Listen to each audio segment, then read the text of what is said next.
Welcome back, everybody, to the Anti-Stall Racing IMSA series, back for round 7 of 8, so nearly at the end of the calendar now. Racing at Indianapolis today.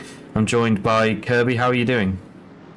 I'm doing good. Indianapolis is one of those tracks that always demands a lot more of the car than you're able to put into it, so it's going to be interesting to see how these drivers do, and especially when it comes to traffic, as always, is a trouble here. There's going to be a lot more performance that some cars can get through these weekends than others, so it's interesting to see what happened today. Yeah, Indianapolis road course, of course, not the oval with these cars. I wish it was the oval, genuinely. I think that would be very, very entertaining, to be totally honest with you. Maybe we'll have discussions with Andy and Race Control, see if we can slot that in a future calendar. Or maybe just a fun Week 13 race. Alright, if we're going to do an oval, I don't think Indianapolis is the best oval to do, because I think every car could take every corner flat and be fine with it. We'd need a smaller oval. However, I like ovals. I think Pocono would be interesting with multi-class. Anyway, on to today's race. Got some close in GT3 and GT3 Pro and GTP, the championship. We might run you through that a little bit later on. We've got this first qualifying session for GT3 first. The thing I was going to say before we got distracted about ovals is that Indianapolis road course is really quite technically challenging compared to what you would maybe think looking at the track map. A lot of the corners are very, very flat. There's not much banking or much camber at all to any of the corners, and you can kind of feel like they go on turn 2 and 3. You kind of want to keep speeding up, but you actually have to start hitting the brakes, and then you have really good overtaking opportunities, particularly where we're seeing Alex Ott now go into the braking zone here towards the chicane. Really, really good overtaking opportunity, and actually you can cut back and have another go into this section here, which again is really, really challenging in these GT3 cars. And you just want to get on power, but road starts to fall away from you here a little bit. And then coming towards the end of the lap now as he follows the 2 cars in front. Ignis Vinzareski is about to cross the line, or he's a couple of seconds away from doing so. He'll be the first car to set that banker lap time. 4 sectors here as we measure them. As he'll come across, he will obviously be pole from see what Oriel Falk can do. Second car in the line. Oh no, there we go, slightly slower. Alex Ott blows them all out of the water, just 0.08 ahead of Vincerevski's, but still takes that pole position for now. And that was the first lap. These tyres tend to get really nice towards the second lap on the current tyre model, so see if they can do anything on the second laps going. Yeah, Senna Botkoven looking for a good time to move himself towards the top of the field, but actually falls a little bit short. So quick in the first sector, and it kind of fell away from him after that. Alex are already improving, as is everybody behind him on the on their second attempts. Alex has gone purple in sector 1 once again. Ignis not able to improve in sector 2 though, so he's struggling to match what he did the previous time around. So I can get the weather open, but obviously these tyres do take a little bit of wearing in. This track can be quite abrasive on the tyres, but even still, it's not that bad to the point where, yeah, you can get to that second lap, you can get all the heat in them, and they will get these nice optimal conditions, and then you can just rip through for this second flying lap. You can see Ott has that purple sector 1, Falk and Jarvis green all the way through their laps, but these times should start coming down very quickly. Yeah, definitely expecting to see the times tumble. We were originally forecast for a bit of rain today. I believe that risk has gone away from what the drivers said to me and Andy earlier on in the drivers' briefing, so perhaps the risk of rain has gone away a little bit at least. So Alex Ott improved then on that lap to go to a 1:24.860. Daniel Morphy gets closer than anybody else can at this point, just over a tenth. Clear is Alex Ott now at the front. It was 3 tenths to Vincerevski's before. Slightly smaller grid today than usual. I believe that's perhaps due to some people's dislike of this track. But we can't unfortunately run the same 8 tracks every season. Although I'm sure some of us would love to just run the classics on repeat. Now, this is a very technically demanding and mechanically demanding track to the point where if you feel like you are offline, if you are off speed, you really just feel it everywhere. It is very flat, it is very hard to find your turning points, and it is just sometimes a little bit painful to get around. Especially in the faster cars. Obviously the GT3s, you have plenty of time to react, you can get it through these corners okay, but it can still be very challenging. Yeah, really, really, really mechanically demanding track. As we said, some of these corners are quite off camber, so you really do lean on the outside tyres a lot. Not quite as much as you might if it was the oval configuration, but a lot of stress put into those outside tyres. And we're really seeing some of the guys further back are losing a lot of that time in Sector 1 and Sector 2, which is the sort of the opening few corners of the lap, and that is a really, really challenging section. So I think a lot of people struggling through there. Vincerevski's gone purple in Sector 1. He had a bit of a cool down lap last time round. Sorry, it was another out lap, so went to the pits for a fresh set of tyres, but can't improve in Sector 2. It's still not a bad time as well. With the current tyre model being the way it is, it's actually quite hard to leverage tyres sometimes, just the way that they tend to like burn up more than actually supply grip, and if you are, again, as mechanically loaded through these negative camber corners, it can be a rather unpleasant experience as we go on board with Vincerevski's coming through turn 13. That corner is also deceptively tight as well. Every time you come up to it, it's like, oh yeah, this is just a normal left-hander. No, it keeps going. It just keeps going, and you can, if you're not prepared, get caught out. Vincerevski's dive to the right side of the track does improve marginally, won't improve position, 0.05 improvement there, just secures third place for now. Yeah, gets underneath that 3/10 barrier, but he'll want a little bit more than that. That was his first lap. We did see improvement from most drivers on their second run, so he'll be hoping to find a little bit more this time round. Alex Ott sets a purple sector on his way to the line, but doesn't improve. He's about 3/10 shy of what he did on the previous attempt.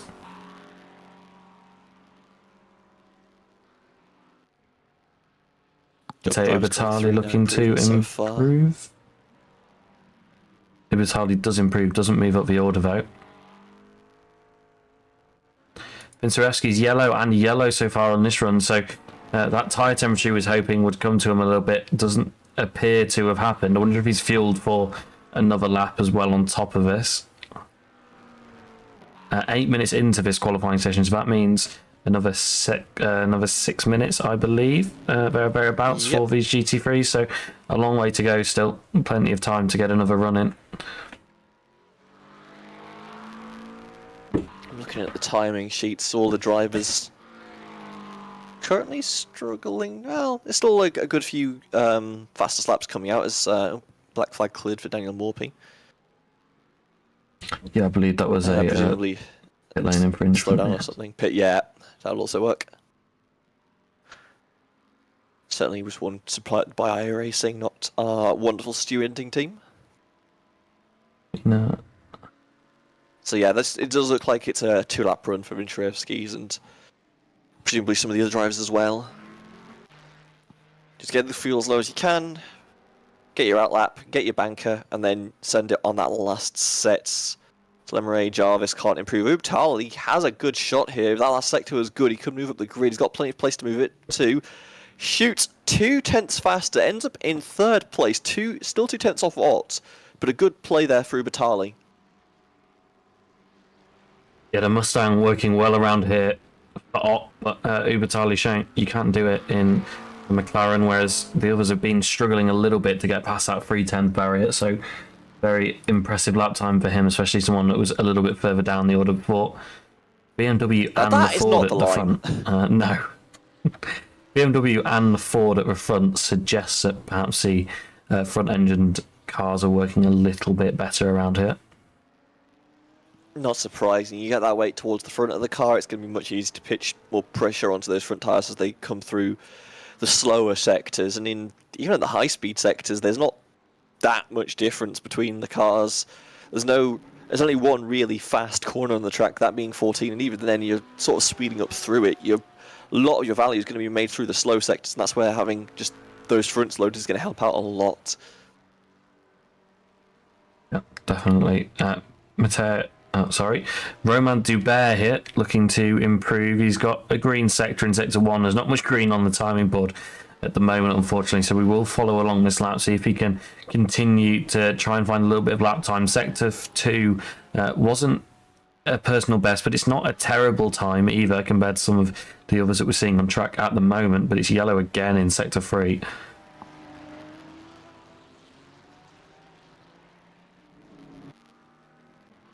Trying to see if he can get all the way to the outside, bring it back across. No, he stays. I like moving across a little bit in higher power cars. I haven't actually driven this track in the GT3 in a while. You just want to make sure you get as tight to the inside of turn 14 as you can, because it flings you all the way through the finish. Joubert not able to do as good of a job as he did last time he set the flying lap. He will not improve. Intereski's down in 4th now, looking for improvement to move himself back up to P2 where he once was. But it's yellow, yellow, green. Still pushing though. Doesn't look like he's particularly trying to set it up for the next flyer either. He's just trying to maximise this lap as much as he can. So let's see what he's able to do. That's more than I expected through turn 14. No, you exit 13, move across the left a little bit to get your foot down towards the line. Didn't work out for Vinchereski's this time, but I appreciate what he was going for. Yeah, I think he's going to go for another flyer as well here. Track temp looks like it's remained stable, so... 2-minute warning for the GT3 cars, 1 minute 24 to get around. So out the pit lane in around the next 15 seconds, and you'll be able to get to the checkered flag in time. If not, this will be the last run. Morpie's stuck in the pit lane right now.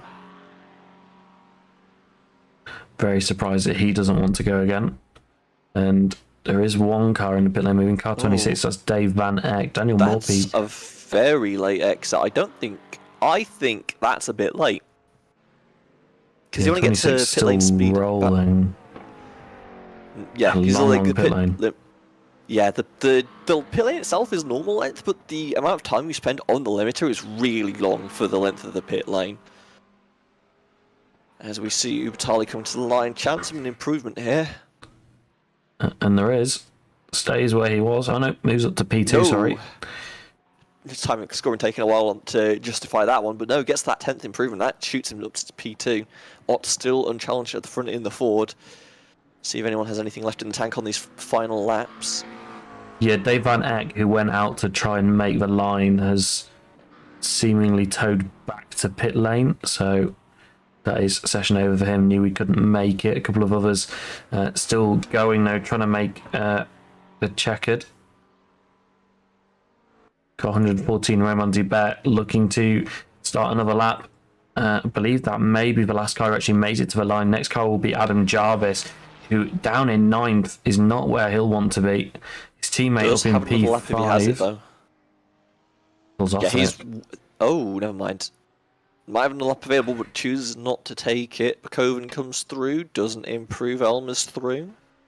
Yeah, so Sven Elmer's, all of that lot just made the line. Kozos, Villarejo driving down the pit lane definitely won't make the line, and that will be it. So car 21, Matteo Ubertali will get to take the checkered flag if he wishes to, but with 3 yellows, I'd be surprised if he's going to take it, and he is. You might as well send it. I think he knows he's not improving. Just take the practice lap for what it is, and immediately pull over to the side. That is 4 yellows. There is no chance of improvement. Lemery has 1 green, but he's already pulling over. He knows he's missed his window of opportunity. Ott has a purple and a green on his name right now. That 96 machine is doing wonders on this track. There's not anybody out on track right now who I'd say can dethrone him at the top of the timing board, but you always want when he pulls off and hits the brakes before he crosses a line, in fact. So, surprised he didn't want to lay down a bit of a marker there, but... no, he sees the delta, right? We only see his sectors. Roman Dubert pulled off before completing the lap, so only Senna Bockhoven and Sven Elmers left to complete a lap.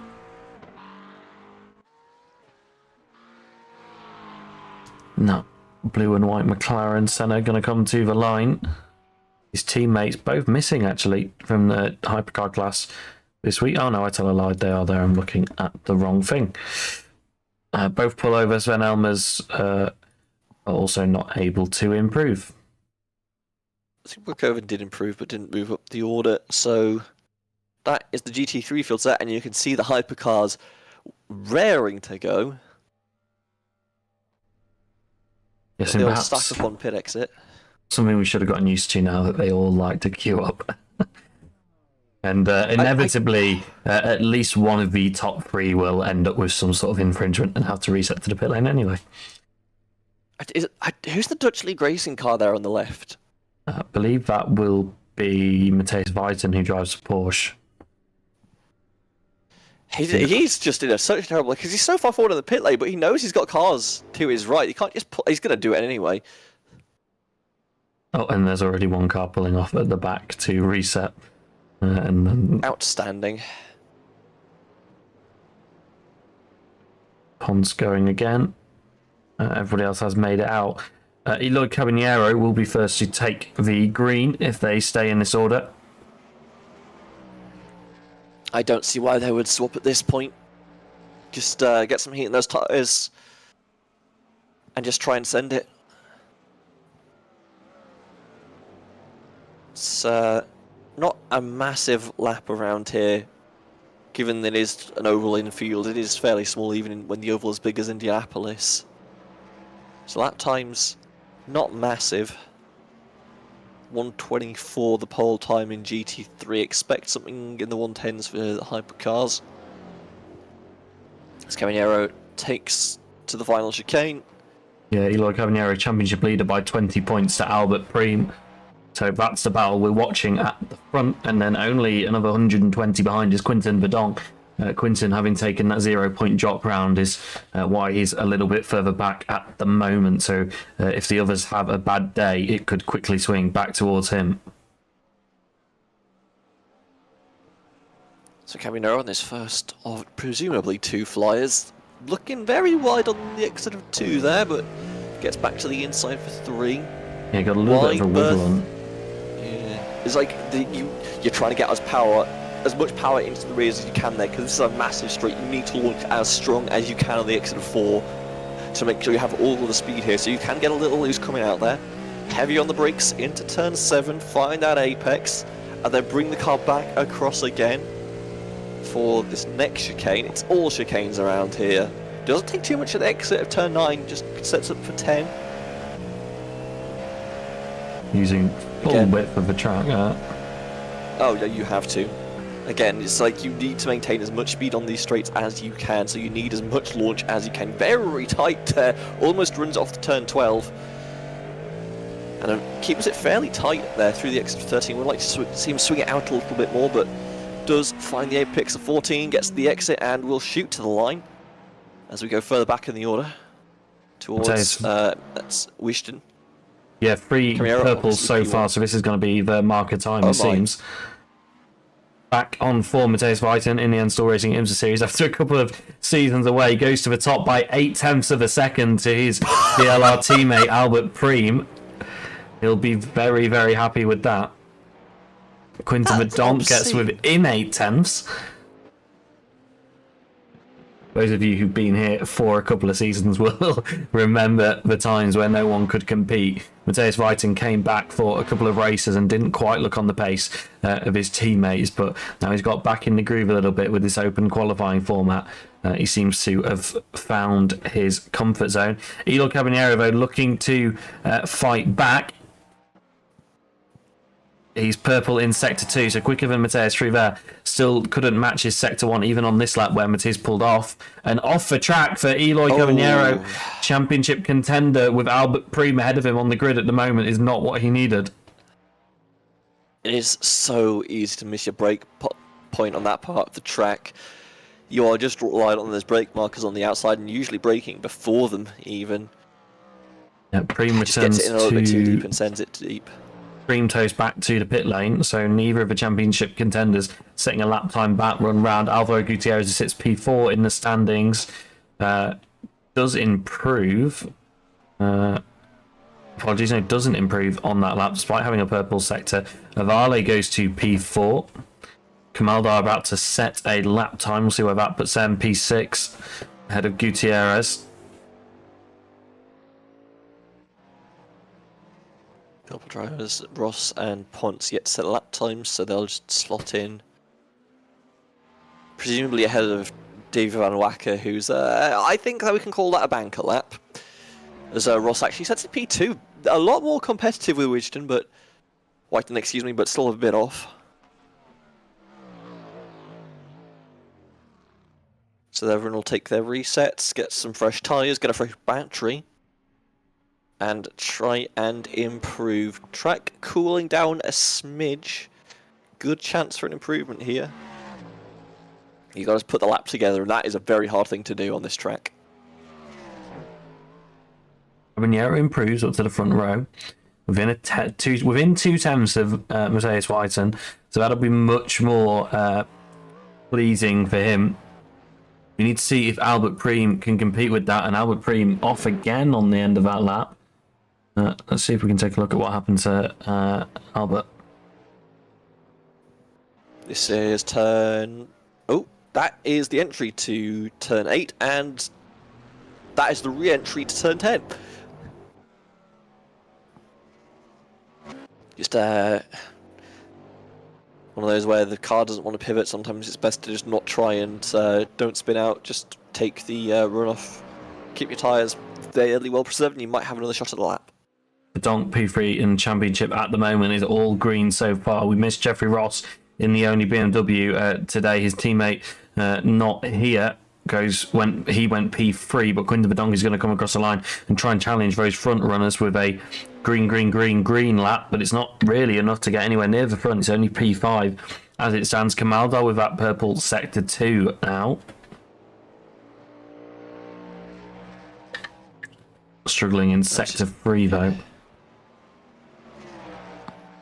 How much do you push here? We've seen this corner ruin a few laps prior. It looks so scary until the point where you hit that curb. But it does get checked up in time. Could do a little more curb there in 14, but we'll get to the line anyway. Still yellow final sector. It is an improvement down to 15.7, but he's just been pipped by David Van Wacker even. And that is not the line. Just trying to carry too much speed in turn 1. Car doesn't turn that hard and you just go off. Go back to Quinton Bedonk, who's on a very good looking lap, certainly. 0.14 to the next driver. Does he have it in hand? Takes the line. And does have a lot more than the 0.1. Shoots all the way up to P2. Still a third of a second off P1. Still held by Matthias Whittington. That's going to... I'm going to be tripping over that all day. That's fine. But The replay of what happened to Jeffrey Ross a couple of corners ago. Just trying to get too much power down. Can't quite get the car turned. And there's a little bit of grass there, which is very unfortunate to drive on. Apologies, a minute ago I pointed out that Jeffrey Ross's teammate wasn't here, and that is a mistake on my behalf, because it looks like Jeffrey Ross has made a move to DLR to join the team that is ever so present on the Ensel Racing grid.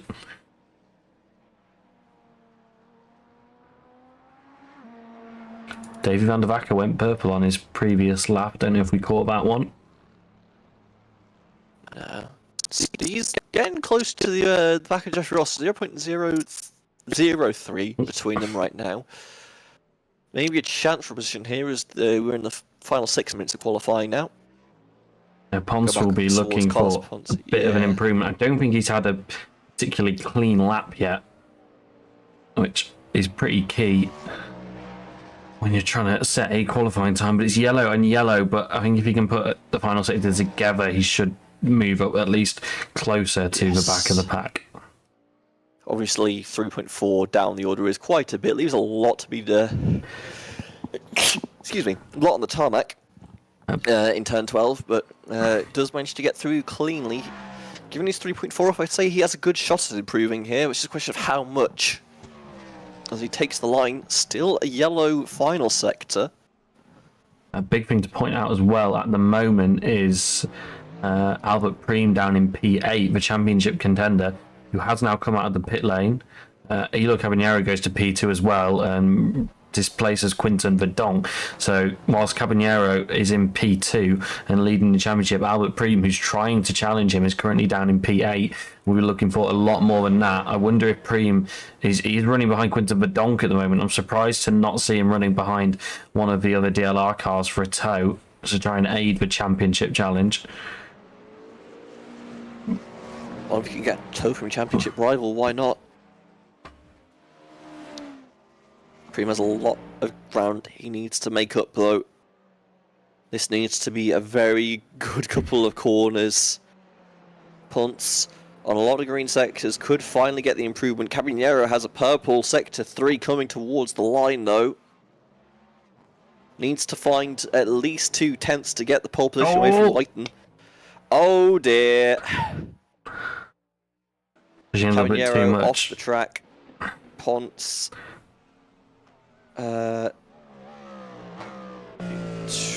Chance of improvement there? No. Mateus Whiten carrying a purple sector on his lap, but a couple of yellows to accompany it. So he won't be too pleased with that. He'll be trying to improve, and the tow is gone for Albert Preem, who we're following along with his green in sector 1, yellow in sector 2. But he was on a pretty good run earlier on when he didn't finish that lap, so won't judge him too harshly off these sectors because they're not really relevant to what his current lap time is. Whitened 0.02 off his lap. That is consistent pace from the current pole sitter, but see if anyone can challenge. Right now it's looking unlikely though. This qualifying round's down. We're 2 minutes 30 away from the checkers here. It's going to be very hard to find any time left on this track at this point. What can Albert Preem do on the first of his 2 flyers? It's a 1:15.2, only moves him up to P7. Let's see if he can find a little bit more now the tyres are up to temperature. Deep into turn 1, carrying as much speed through that corner as you dare, but you still need to get the car turned around for 2. Very wide there. Oh, very wide, so much the car ends up looping, and I think that's just going to be a tow there. If you get it out quickly, you might be able to get 1 lap, but obviously those tyres going to be a little bit on the cold side. Track has stayed at 46, so it's not going to be a massive temperature change. Track's still looking fairly cool. It's going to be a struggle to get the car to have the pace you need to challenge for pole right now.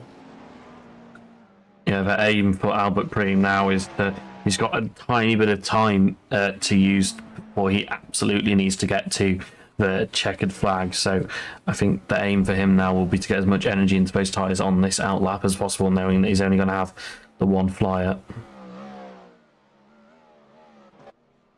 Lot of yellow on the timing sheets right now. Caballero not likely to improve, neither is Gutierrez. The dog still on the first sector, so maybe a chance there, but does look like Whiten might just have the pole position at this point in time. Caballero using all of the track there. When you come in and you set a lap that's 7 tenths faster than everybody on your first lap, it's pretty likely you're going to take that pole position anyway. Yeah, the others have closed up. Mateus went even quicker than his first lap at one point, but actually, I think his first lap would still be good enough for the front row right now, if not pole position. Try and get his lap history, actually. He did a 1:14.56 on his first flying lap, so actually, his first flying lap would still be good enough for pole position.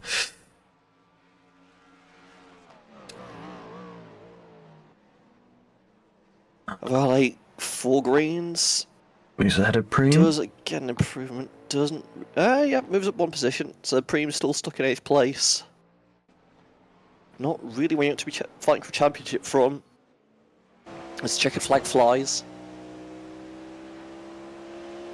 Weston will not... And I take that back. That's apparently an improvement. That is even faster. 14.320 for the Dutch League Racing entry. That is insane. Cabanero has purple sector 3 and a chance at improvement, but he's trying to trim the edges of the wonderful grass here in Indianapolis, trying to find every inch of speed he can. No, yeah, that's deep there, Green. In his hunt for time, just tries to carry it a little bit too much into the corner and can't quite get it pivoted, and he will just go to pit lane. Quinta Verdonk with potential to improve it. He's going to have to find a lot in this final sector if he wants to move himself onto the front row and help his countrymen.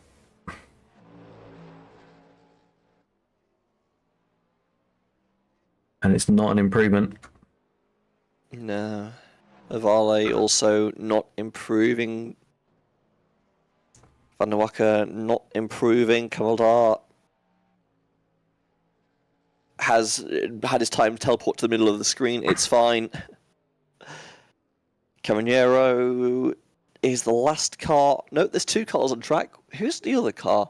Ponce is not showing on the timing screen. I wonder if that's an outlap then that he's just going to bail on. Yeah, I hope he didn't start the outlap. Oh, we'll see. I don't know if Race Control will be too happy with that, but... Either way, Cabanero presumably... No, Cabanero is pulled into the pit lane. And that's it. Test session has timed out. Okay, we're going to take a quick break and then we'll run you through the qualifying results.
That's a 20-second time penalty.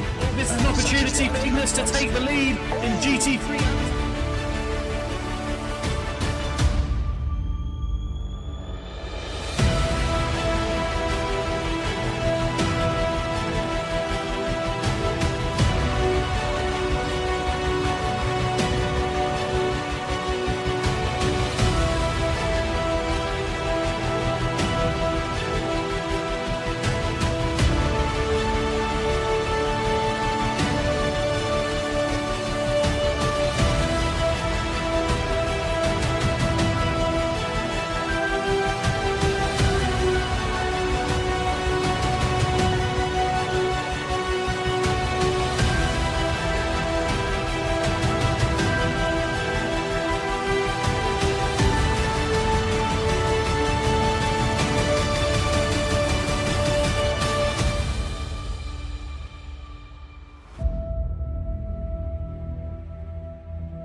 Okay, everyone, there you go. Season 8 officially launched. You can grab your entries at the link in the description if you head to our website, the drop-down menu at the top to series, and you can find the Season 8 page.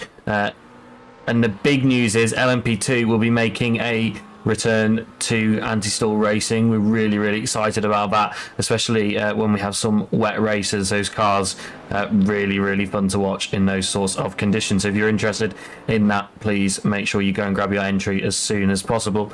And if you have any further questions, head over to the Discord. You should be able to watch the trailer on our YouTube channel shortly as well, if it's not already gone up.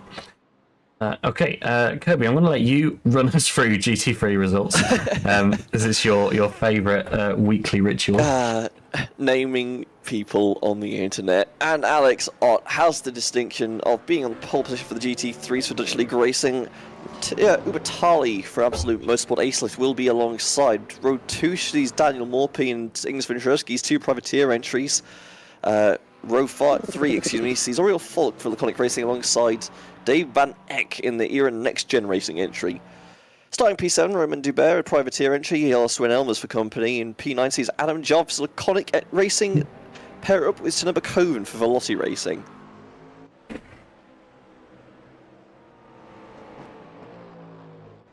Riding shotgun on the field, P11, Jose Carlos Villarejo for Go Esports. As Mateo Lemeray for Draculheim Racing Team for company. I'll run us through the GTP results. Matthias Weiten in the Porsche took pole position for Dutch League Racing, and actually I think his first lap time was still good enough for pole position, and he went quicker than that several times.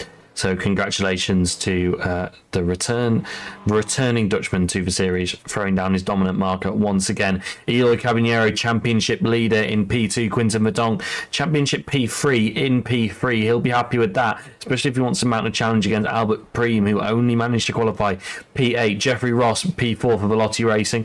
Davy van der Vacker in P5. Alvaro Gutierrez, P6. Juanto Avale in P7. Albert Preem in P8 and Emery Kamaldar P9. Carlos Ponce was a little bit off the pace in P10. We've timed that perfectly.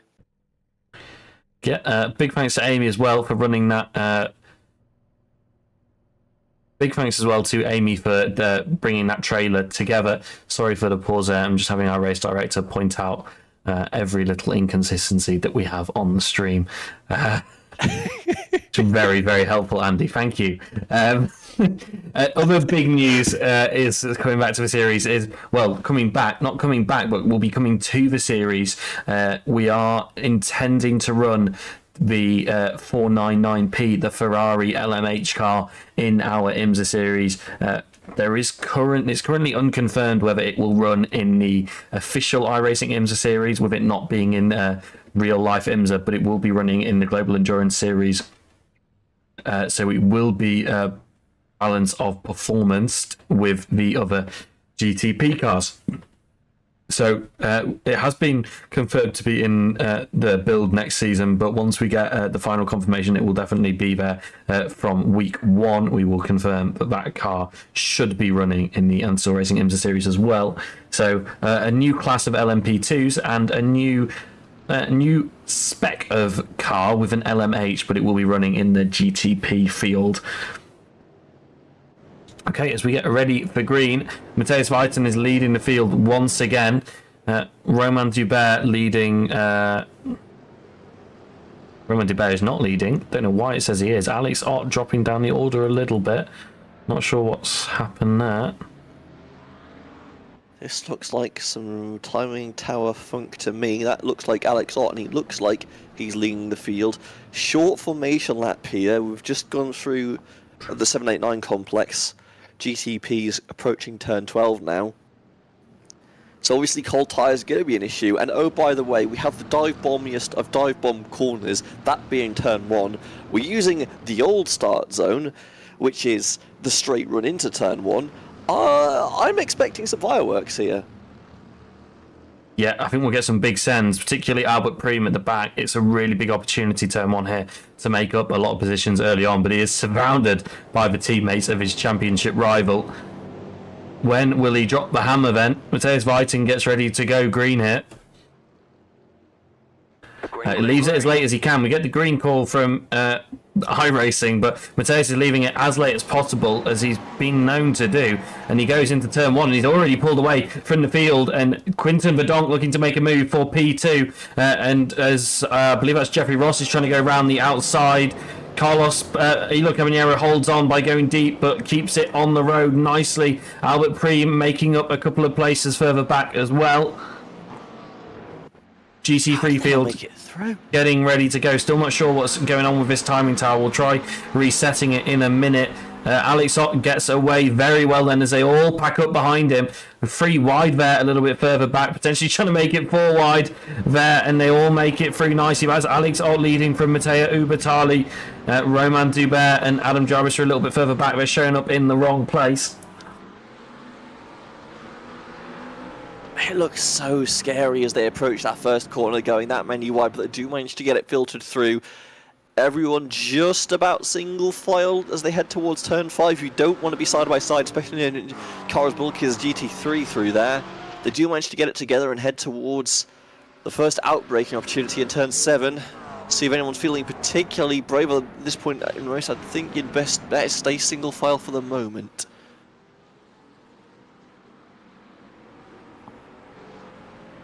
So I think Albert Preem in the GTPs had a bit of an off earlier, and he's become disconnected from the pack very early. Here we go. Let's take a look at what happened to Albert as he was racing. Oh no, just got a couple of wheels on the grass.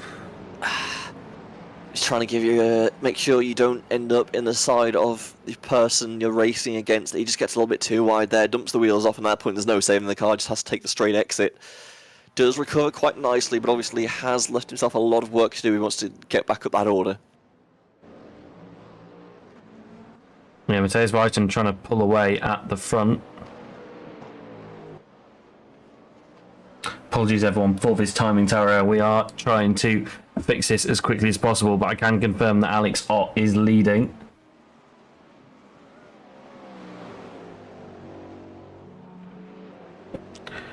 I think some of these guys have been recorded an extra lap inside the timing software for some reason. Leader in AM is Dave Van Eck as well. That's why all of those guys are showing a lap down for some reason on here. Mateus Vitanote leads GTP across the line, quickest lap time for him, but the others are not far behind, and the tow is really keeping some of these guys in touch. Albert Preem has closed up to the pack a little bit, but he needs to keep charging on, and hopefully Mateus can back these guys up a little bit for his teammate if he fancies playing the team game. And as I say that, Mateus does slow down a little bit in Sector 1, but he doesn't want to leave himself open to allowing Eloy Caballero to sail past him as well. Under 2 seconds now, the gap between Preem and Ponce, so still a chance there for the Dutch League Racing driver, but obviously a lot of work to do and a lot of laps still to go. But everyone else seems to be minding their manners right now. Obviously only 12 GT3s, but still very close at the early. Ooh, I say everyone's minding their manners, like a dive for the position. Right, I think Evan Cherevsky's trying to challenge there, but doesn't quite get across. Has to stay behind. I think we have now got graphics that are working. So here's Vinzarevsky's getting past Dave Van Eck a couple of moments ago into turn 1. He doesn't hold it though. And Dave Van Eck getting back by. It's one of the things is like you can make the apex of turn 1 ahead, but you still need to make the rest of the complex, and turn 2 is just as powerful a corner in terms of making the move. You need to get the move done through turn 1 essentially, which is very difficult to do.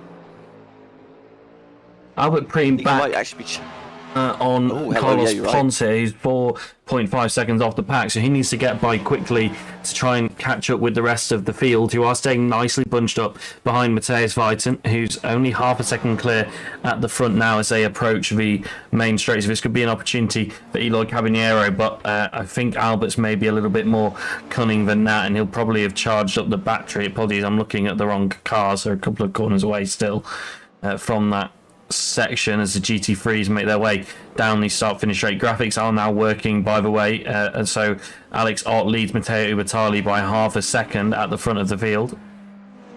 Vyshevsky does get the move done on Ott into turn 1 that time by.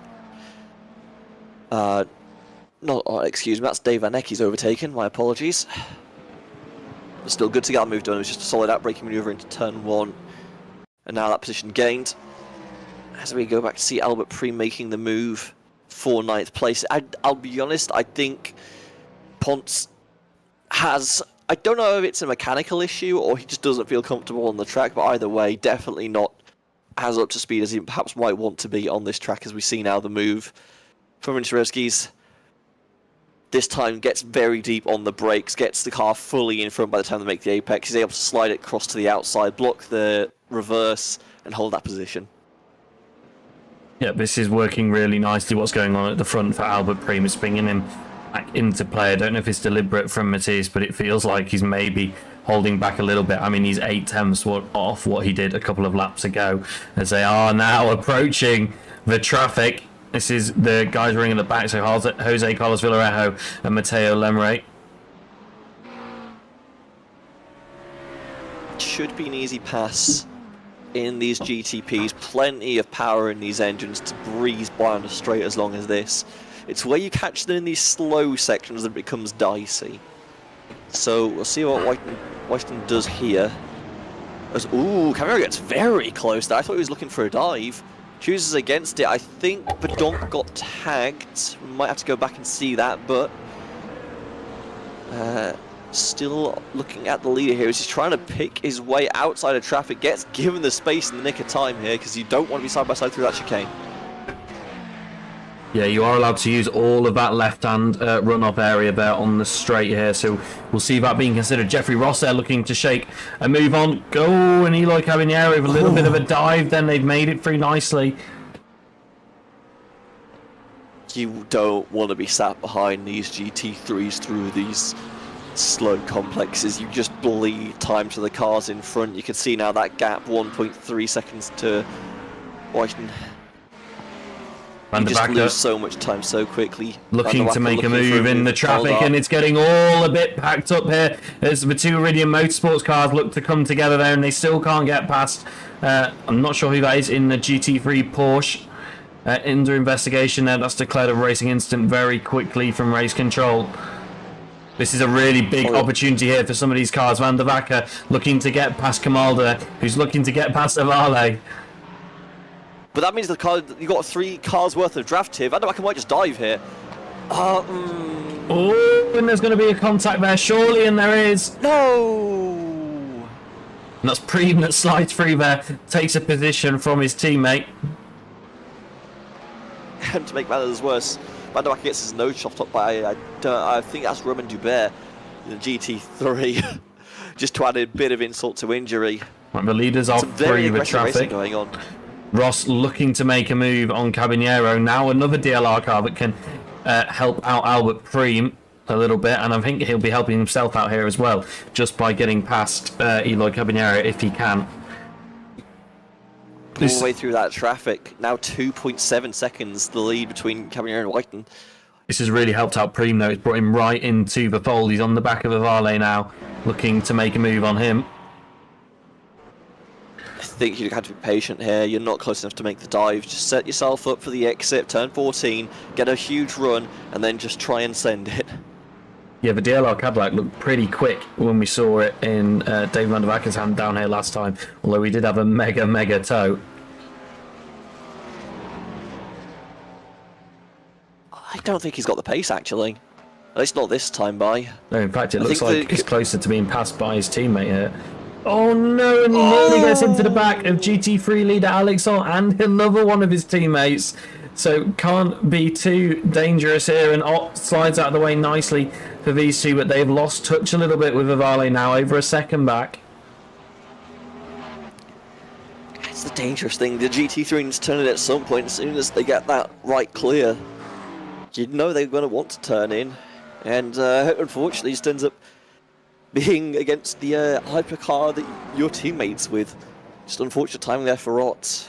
But yeah, now A lot of drivers with a lot of work to do after that first round of traffic. Obviously, that gap between Whiten and Caballero is still massive as we go on board with Dan van der Wacker. Presumably, this is the earlier contact we saw.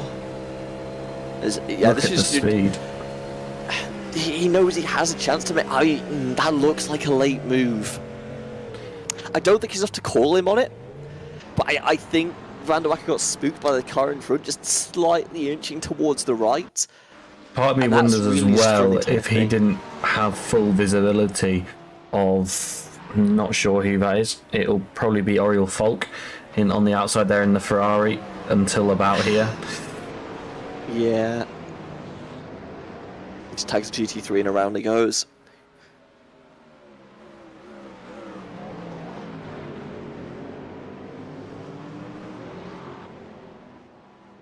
Second round of traffic here for the leaders. I think it is. Oh no, sorry. That is Ponce who's stuck behind GT3s. I've got that backwards. Ponce being very respectful here. I think he realises he's not in this race. He's just trying to make sure it doesn't disturb anyone else's. Just trying to pick up some points here. Very respectful driving there for the Iberian. And yeah, once again, all quiet on the Western Front. Yeah, Matteo Batali still within a second as Daniel Morphy is still very, very close to Matteo Batali as well. So his battle at the front in Pro is going to be very tight as the race progresses. Albert Preem has now closed back up to Juanzo Avale, so he'll be looking to make progress, but he's quite a way off the lead now, actually, which is the point as we're making. He's 12 seconds off of the lead, and his rival is only 3.5 seconds off the lead, so about 9 seconds back from the lead, which is not ideal.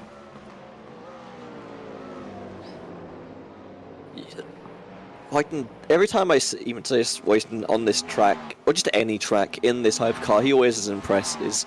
But the fact that he's managed to build up that gap so quickly is insane to me. He's gained over a second since leaving traffic. I think whatever he was saving in the first goings, he's decided, okay, time to spend it now. And he just pulled away, and he's just left Caballero with no draft and no hope of really clawing that lead back. We have a 23% chance of rain. Well, the message from Race Control said in about 15 minutes. Not sure when that message came through, though.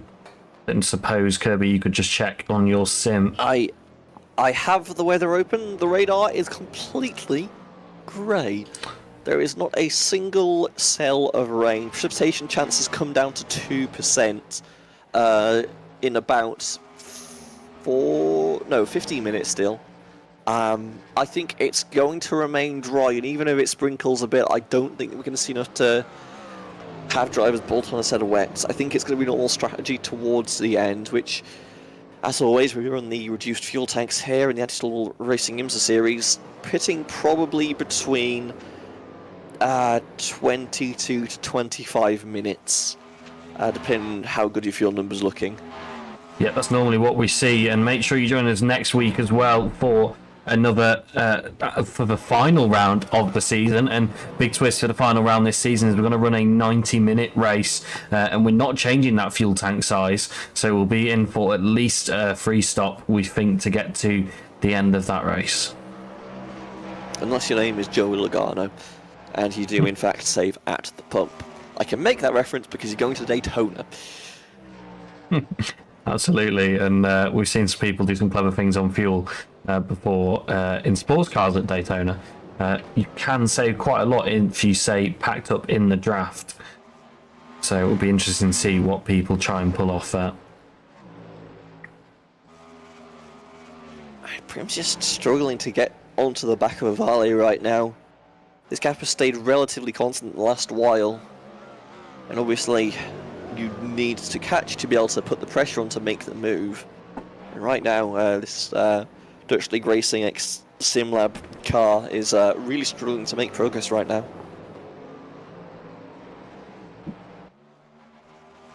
Jason's kind of hemmed in a little bit. Not really much you can do. He's not quite got the pace to get past. He might be quicker. And as Martin Brundle always says, catching is one thing, racing is another. He's barely able to catch in the first place, unfortunately.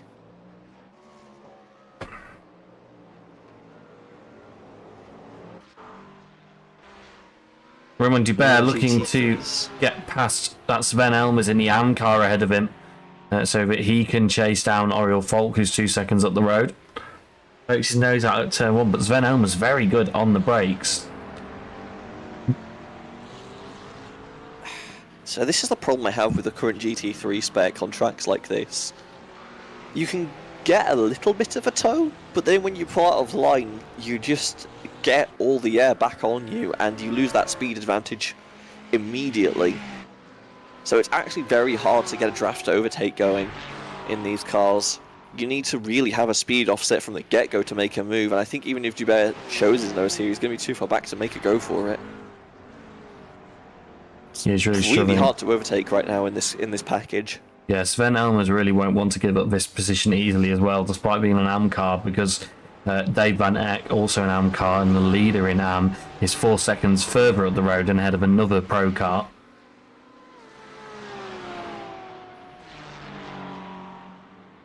You need the hypercars to really help you out in order to force a pass to happen. See that he gets a good exit there through turn 12. This is probably the closest the move is going to be to being on, as that is a GT3 going off in the background slightly. Yeah, I'm not sure who that was. Here we go. Let's take a quick look at what happened. Oh, it nearly got into the back of Matteo Lemre. Did Carlos Villarrejo, so he'll be happy to have avoided that one as the leaders now start to make their way through the pack once again. Matisse has made quite clean work of it, 3 seconds out front, and that's that battle we were just following. And it's a spin for the pro car as he tries to pass Sven Elmers in turn 1. Let's take a quick look at that before we follow the traffic. Down the inside goes Romain Dubert. Oh, and just didn't leave enough room for Sven Elmers on the outside. Yeah, I agree with race control's call. Well, I think I read that as a racing incident. The problem for Dubert is he got parked on the inside of turn 2 and had to let the entire field pass. Was parked there for like 15 seconds, just waiting to get back on the track. All that position now lost for the GT3. 10 seconds to Carlos Villarrejo, the next GT3 on track, so a lot of work to do there now.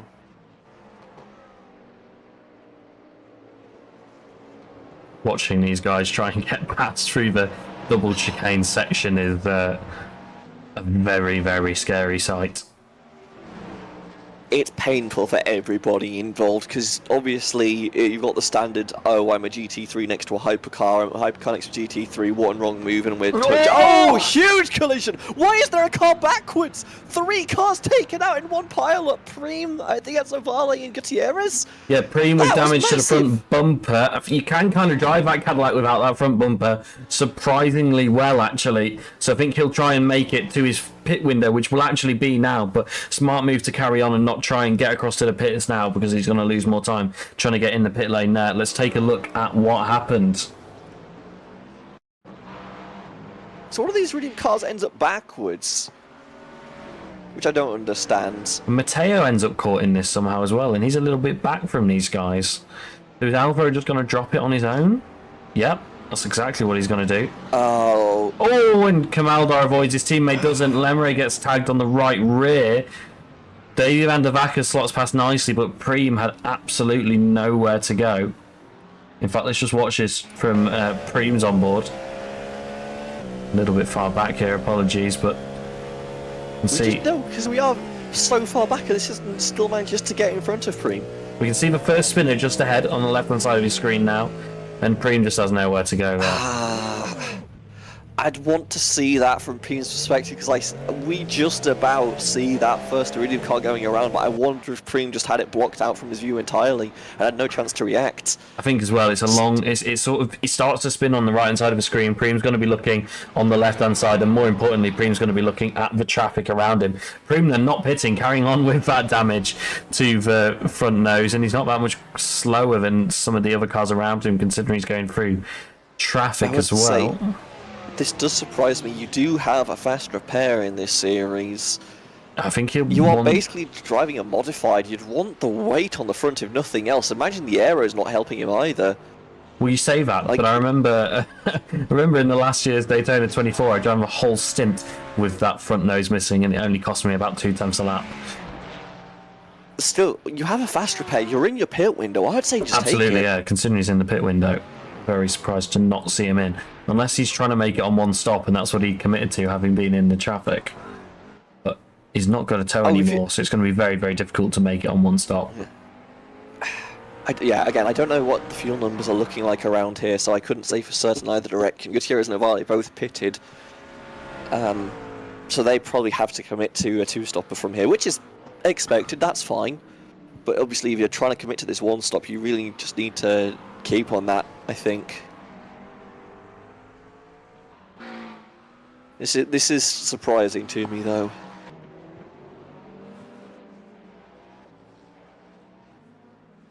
Quinton Verdonk is still looking for a way by, as is Matteo Ubertali.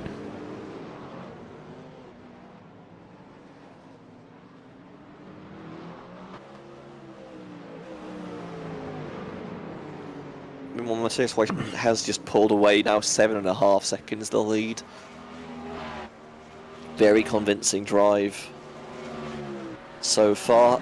Obviously, still a lot of the race to go, but good signs in the early going for the Leipzig racing driver. Ott and Ubertali still fairly close to each other. Van Eck, a 5-second lead over Elmer's, put a lot of cars between them, I believe. Oh no, just the one of Oriol Falk right now. Yeah, it was nearly 2 when Carlos Villarejo tried to get by him. No, sorry, it wasn't Carlos, was it? Roman Dubert who tried to get by him, yeah. His teammate. Who has actually got to the back of Lemeray. That gap now down to 3.5 seconds, so still a good shout there for Dubert to do something with this race. Yeah, but it's true, Lemeray did get tagged in that incident though, so he's way off the leader in his class, yeah. Dream driving with a bit of determination now. Picked up 9 instant points so far today. We have an 18 instant point limit before you get handed your first drive-through penalty. Yeah, he's now cleared. He's now cleared the traffic as well, so can maybe play it a bit safer here. But he's about to suffer quite a big point loss to Eloy Caballero.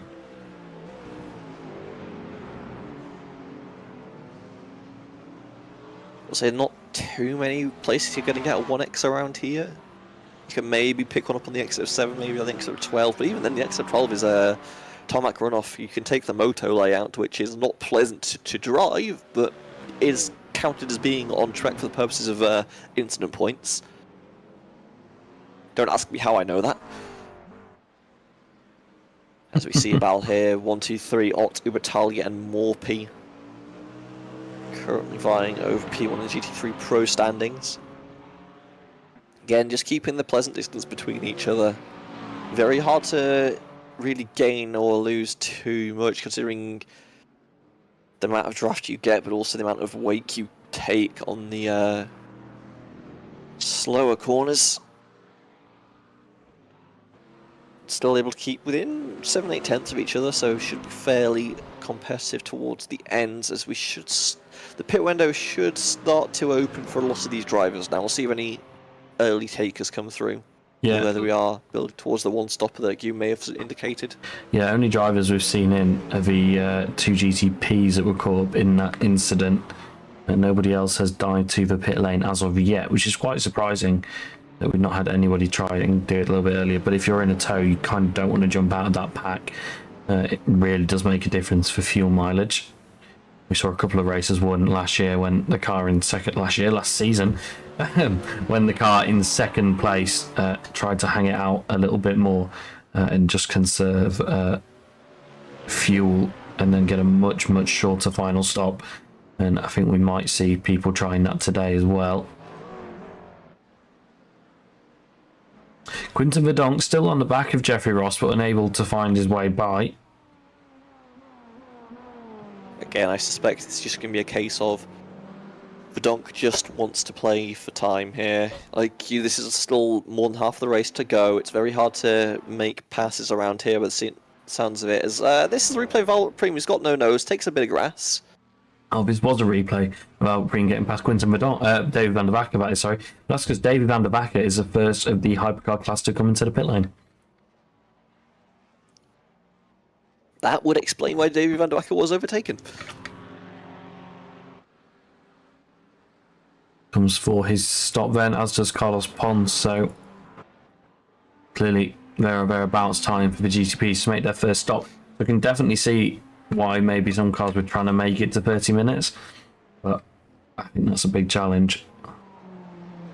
Depends how much draft you've got and how confident you're feeling on the fuel save.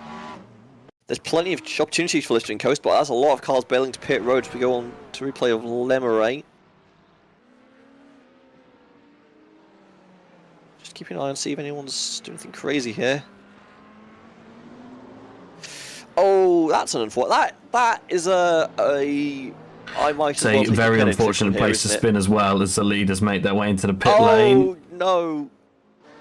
It looks like everybody kind of got away with it. Sebastian Vettel in China moment. I can see all the Oh no! Through. That was close, if not contact. Cut away at the wrong moment now. I'm trying to see. There was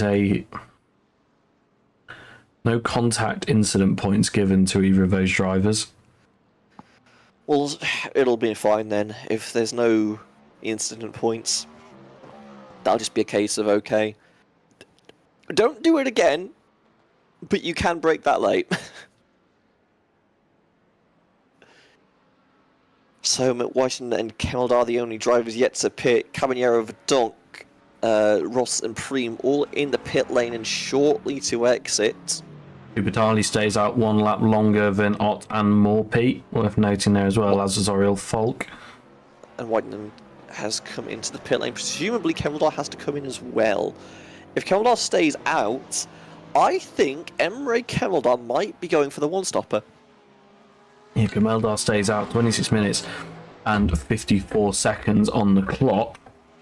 So about 1 minute 15 lap remaining. time, is it? Yeah, you'd need to do two more laps, I think, to make it to the end. No, I agree. Even with the parade lap, it was a short one, so you're not going to get too much fuel there, but you would spend some time in pit lane, so maybe you can do it on one and some big save in the second half of the race. But it would be close. You'd save about, we'll call it 40 seconds end to end on pit road. I'm not sure what the actual pit delta is. You're spending 1 minute and about 10 seconds in the GTP line to line. On pit road, so probably doing about 45 seconds gaining by not pitting. See if that works out then for Kemeldar. Into Madonk has closed up quite nicely due to his pit exchange, and I think he'll be looking for a move here into turn one, but he's dropped back a little bit through the final corner actually, and that's going to put him outside of striking distance, I think. You need to make sure you get these corner exits down or you have no chance of making a move. If your car isn't able to get the power down, you are just going to be stuck in that position for the entire race. But at the same time, you need a car that's pointy so you can navigate these slow sections, which I think Verdonk has. So when it comes to actually make the move, there's just not enough there. This traffic could help him nicely here. Oh, but he didn't get a good enough run again.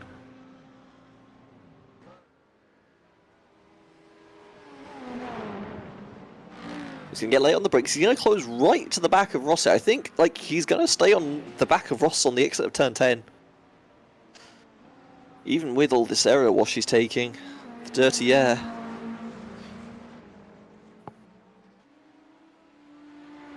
But then it comes time to get the power down and Ross just has the grip in the rears as... Oh, Matteo Lemeray is backwards on my screen. And Van der Wacker has been called under investigation. So we see Venturevski's presumably have a turn one moment. No, apologies. That's him getting past Dave Eck. The timing screen keeps moving up and making me click on this when I'm trying to click on the Matteo Lemeray incident. Here we go. Oh, there's going to be contact Just here. about hangs on to it turn one.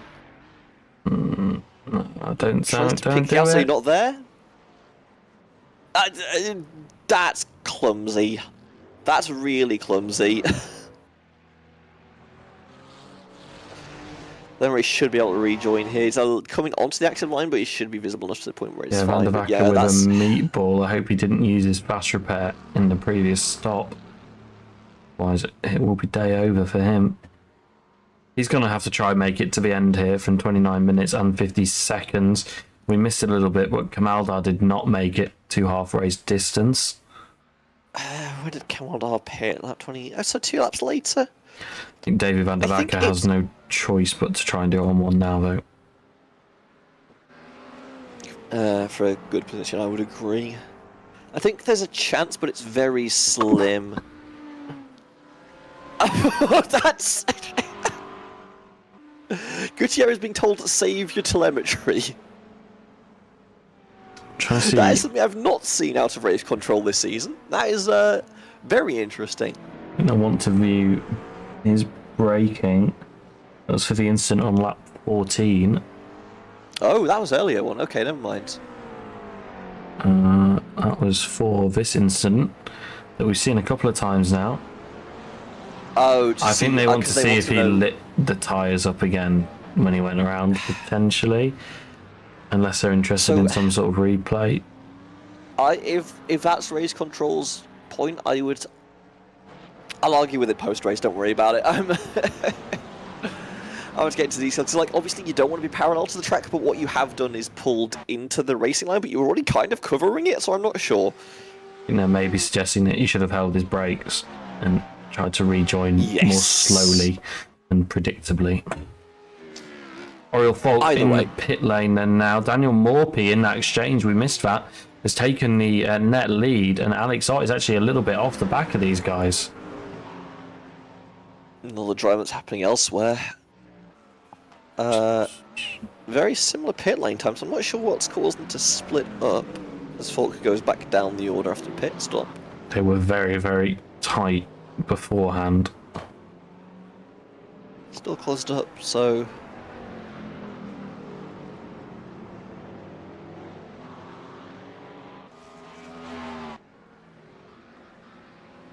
That's that turn 1 incident between Sven Elmers and Romain Dubert being declared a race incident.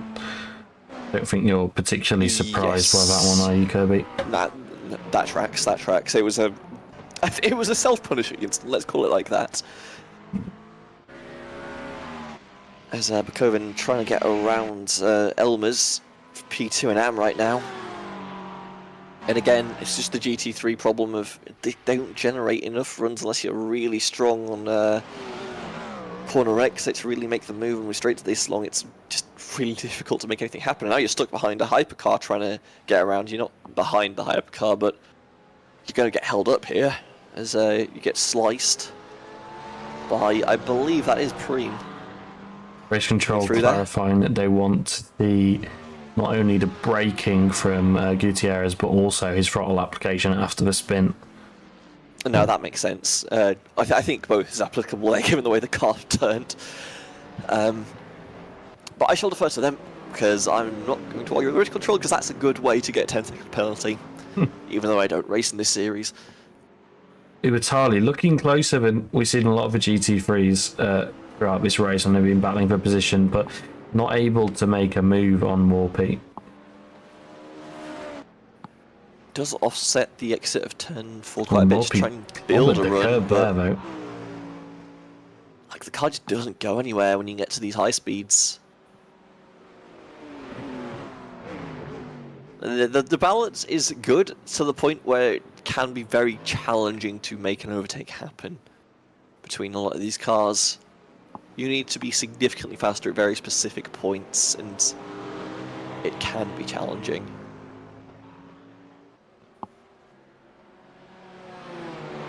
Still, the gap looks very close for Rubatali. Says he gets very deep on the brakes there. Probably can sacrifice something on the exit turn there, but still stays very close indeed.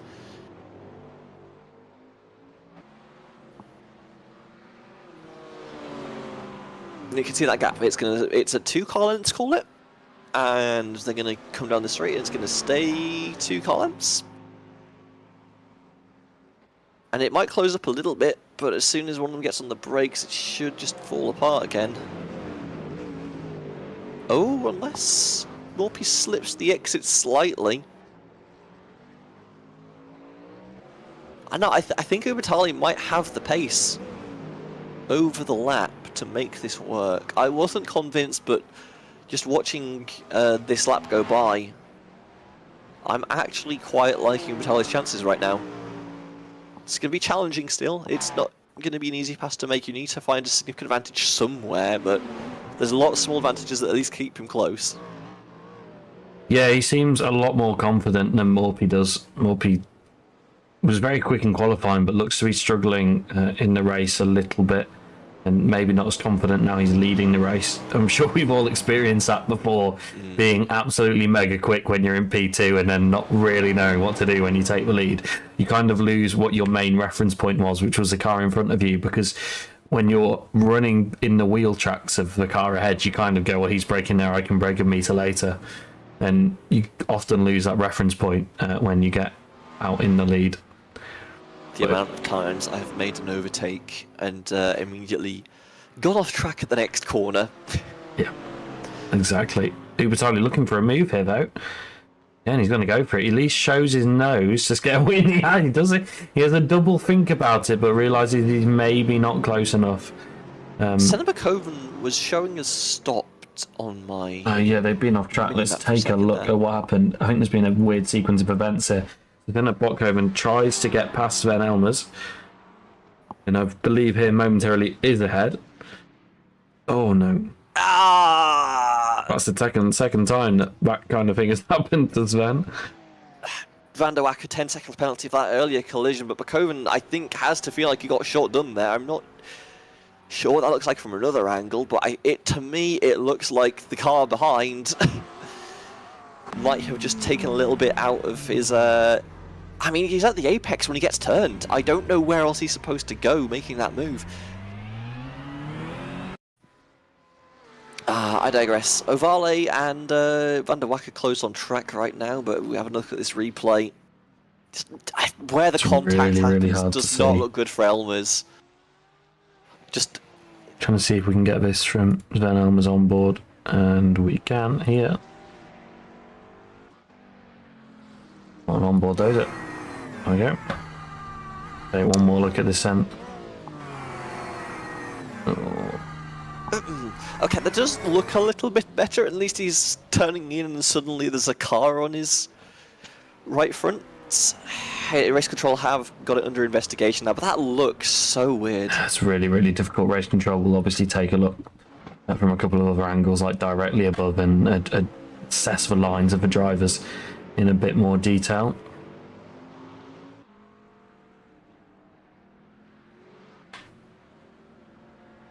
So now, still looking at this fight for P1 in the GT3 Pro category. And again, Ubertali struggling to stay on the bumper of the car in front. It's just one of these races where it's like you need to find an opening.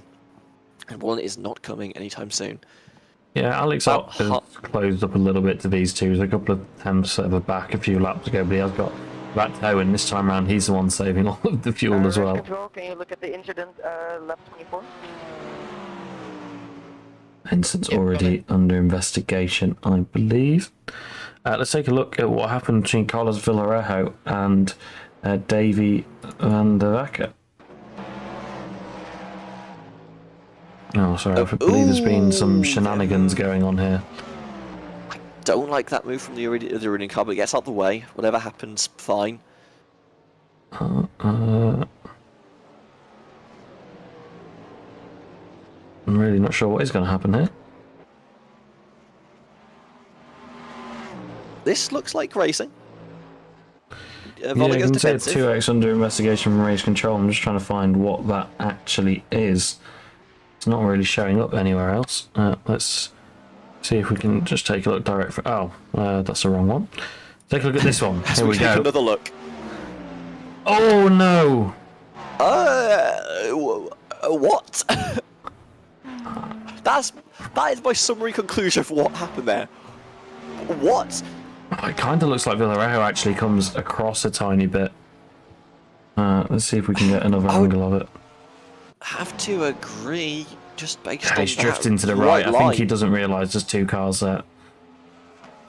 Yeah, let's take one more look on board.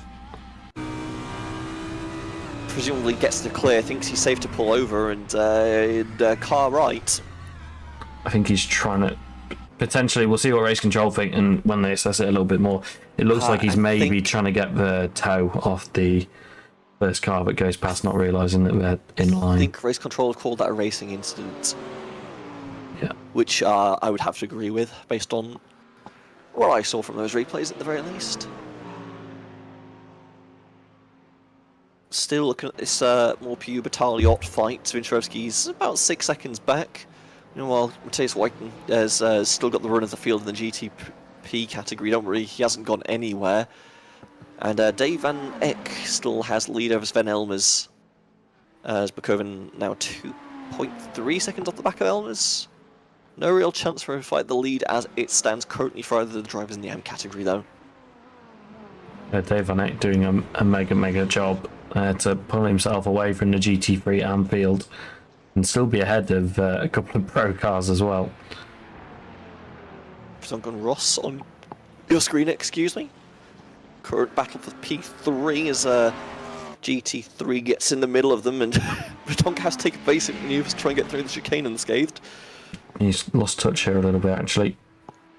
Take a look at what happened to Carlos Ponce a few moments ago down the inside of Sven Elmers. Oh, and just locks up, carrying a little bit too much speed, and watched a rejoin. No, that was good. That was good. That was very well controlled, you have to say, actually. Like, unfortunate going in, but does a good job of maintaining position as he comes out. Donk gets his nose chopped clean off there. Oh, I don't know what GT3 that is, but that he's not going to be happy with him either way. If Hubertali can get maybe a tenth closer on the way in, it looks like he might have a chance to dive into turn 1. As it stands, it's looking very challenging to make that move happen. It looks so close, but in reality, it's so far away. As Matteo Lemeray comes into the pits. As he's in the pit window towards the end of the race, has taken fuel, presumably. As McCoven and Elmer's deemed a racing incident, okay. Albert Preem took a second out of Emre Kamaldar last time round. See if he can do it again. It's GT3 just in the wrong place. You don't want to be behind a GT3 going through there. It's just suffering all the way through. Meanwhile, Quinton Verdonk's got to make a move here, surely. Jeffrey Ross protects the inside, very smartly done there, but that's going to give Quinton Verdonk perhaps a slightly better run through the next couple of corners as he dives to pit lane to overcut his rival. This would be the undercut. You were right the first time. Oh yes, of course it would. Donk, the first driver to pit in the hypercar category. I think he's just got fed up trailing behind the car. Just wants to get a bit of clean air to work in, trying to get some lap time going. Should be the same stop for all of these drivers in terms of fuel number if you pit on the same, or pitted on the first time on the same lap. But the problem for Verdonk is he's going to carry a little bit more fuel in the tank for the entire run here. So might suffer a little bit in terms of lap time. Not a great deal of difference, but enough that it might affect him towards the end. Gutierrez also takes the pits. This is about the window where you'd expect to see car. No, it's a little bit early, I would say, actually. We're approaching the window. I'd say you want to be between 46 to 50 minutes on the timer on screen there. Is where you'd want to be really thinking about pitting, but I've had a few cars go long, notably, I think Kemaldar? Yeah, pitted 22 laps into the stint, most pitted on the end of lap 20. So the fuel numbers being thrown around here. See if anyone goes super long. Just has a hero run to the end, essentially. Yeah, I think Davey van der Vacker will be hoping to make it to the end. He came out of the pit lane at around 31 minutes, I believe. Some fuel save, and I think it is possible. It would need to be some pretty decent save, considering 27-ish minutes got you 20 laps fuel of racing, excuse me.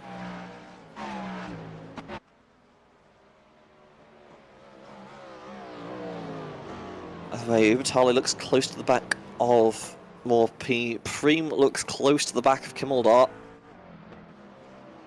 Yeah, he's kept closing it. Again, he was his second quicker last lap as well. But he's right on the back now. And we've seen this a couple of times today, people able to close up and then not quite have the pace to get by. As Alex Ott's dropped off the back of Matteo Batali as well a little bit there.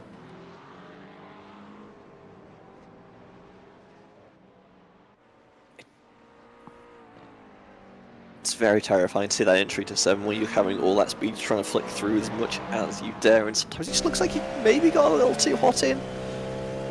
Obviously Primo has more control of the car than I do right now, given I don't have any control of his car, but it still looks terrifying.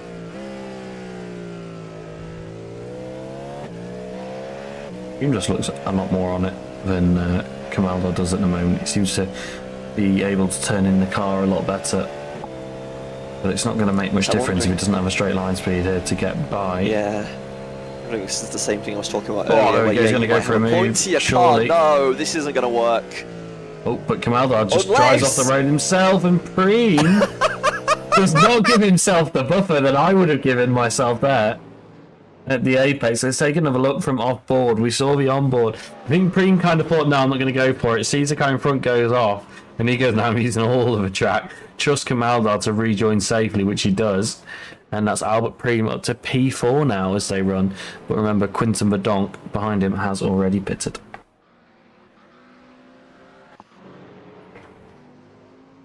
Incident for Carlos Villarejo. Let's see what happened here. David van der Backer coming up behind him now. These two obviously had the incident together earlier on in the race. Oh no, and they have another one.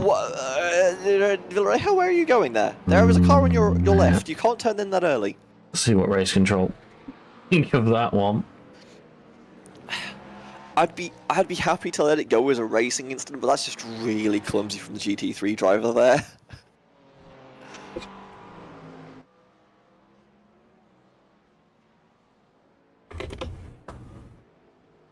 But once again, all quiet on the western front. Matteo Lederer receives a black flag. We have hit the instant point limit, I think. I'm going to check that. Yeah, that is on 18x. I'm not going to check that, because I don't have the permissions on this lobby. That is unfortunate. Either way, Matteo Lederer, please serve a drive-through. He's hit the 18 instant points and dives to the pit lane and picks up another one on his way in. Only 5 until his next one. He's going to have to be extra careful now. Matteo, big shout out to Matteo, first driver once again, I think 2 seasons in a row now, to buy an entry for next season. Yeah, and like we said earlier on in the show, you can grab your entries for next season at the link in the description and in the link that our race director Andy has posted in the YouTube chat.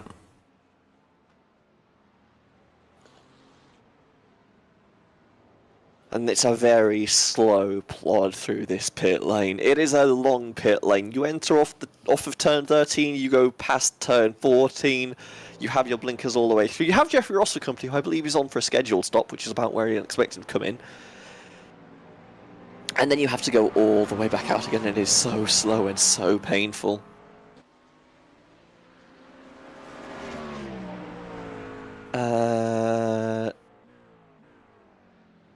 That's Jeffrey Ross, you can see on your mini-map in the pit lane, and this is Quinton Badonk with 2 drivers who are obviously fighting it out a lot beforehand, and behind behind Quinton Badonk is a laps car, actually.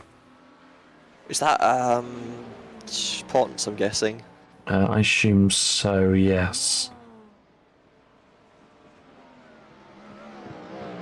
And these two are going to be incredibly close as they come out the pit lane, but Jeffrey Ross, well done, has pulled away during the pit cycle by 4 seconds. 2 seconds less time spent on pit road there for the driver of 15, Jeffrey Ross. And it has come out in spades there. And now the question is, with everyone starting to filter down pit road, we still have this battle for P1 in GT3 that's very much on between these 3 drivers. The Ott has fallen back a smidge. When do you pull the trigger and come to pit road? They did 18, 19, 18 laps on their first stint. Currently approaching, this would be the 16th when they take the line, they'll stay out this time. I don't think they can go long enough that they can make a one-stopper out of it. I don't think they can. I did wonder if that's what Alex Ott's doing now. He's dropped off the back of these two. That'd be very impressive considering, I don't know when they pitted. It definitely wasn't that close to halfway. It would be a Left the very pits. late call indeed for the Ford driver. Maybe he's decided to go on it since he's realised he can't make a position on track. I don't think anybody can really make a position on track right now. It seems like a very static situation, to say the least. As Ross works the outside there. Rubitali now looking to find Morphy. Gets past.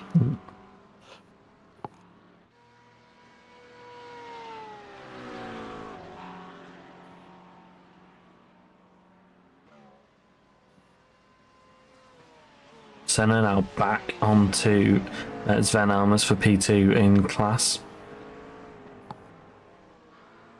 Both of these guys only made one stop as well. Just to put a bit of psychology on, I get a little bit hot when I drive. And if I'm Cinema Coven here, I have seen the way Elmer's raced me where he pinched me super hard to the apex of turn 12, excuse me, last time. I'm not going to be too happy with the Porsche driver. I might get a little bit more adventurous with my moves. I'm not saying he's going to make contact or anything like that, but I'm saying he might just stick a nose in where before he would have perhaps backed off. So I'm expecting a little bit more aggression out of the Coven this time. At least what would happen if I was driving. Bakoven might be a little more tame than I. And also is definitely a better driver because I'm only 1.1 KI rating. What can I say? I'm a bit of a scrub. Maybe if you got a cooler head, you wouldn't be.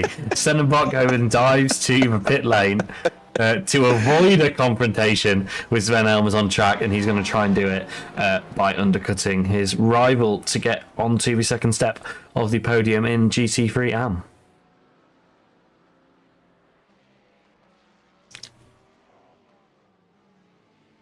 I think that is the first of the GT3s to pit. Lemery's been in the pits twice on my screen. I don't Lemery had the drive earlier, that would be... Drive-through, yes. Off Hypercars, Ovale has pitted early due to the incident earlier. Caballero has pitted. Prim is in the pits now. Ross and the Donk have already pitted as well. I think Matteo Ubertali, Alex Ott, Daniel Morphy should all be in this lap or the next, and one of them's in. I think on the lead, Daniel Morphy. Morphy's in, so yeah, he has been out front and used a bit more fuel than the others, perhaps as well. Yeah, like you can go along. It's whether you want to is the real question. As this race ticks down now, under 7 minutes to go.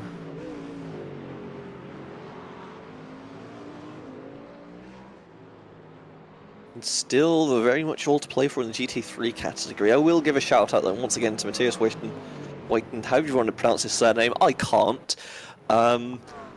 It's just been a fantastic race. Like, he's pulled away from everybody at this point. Had no complaints, no incidents on track. It's been a very solid drive all around.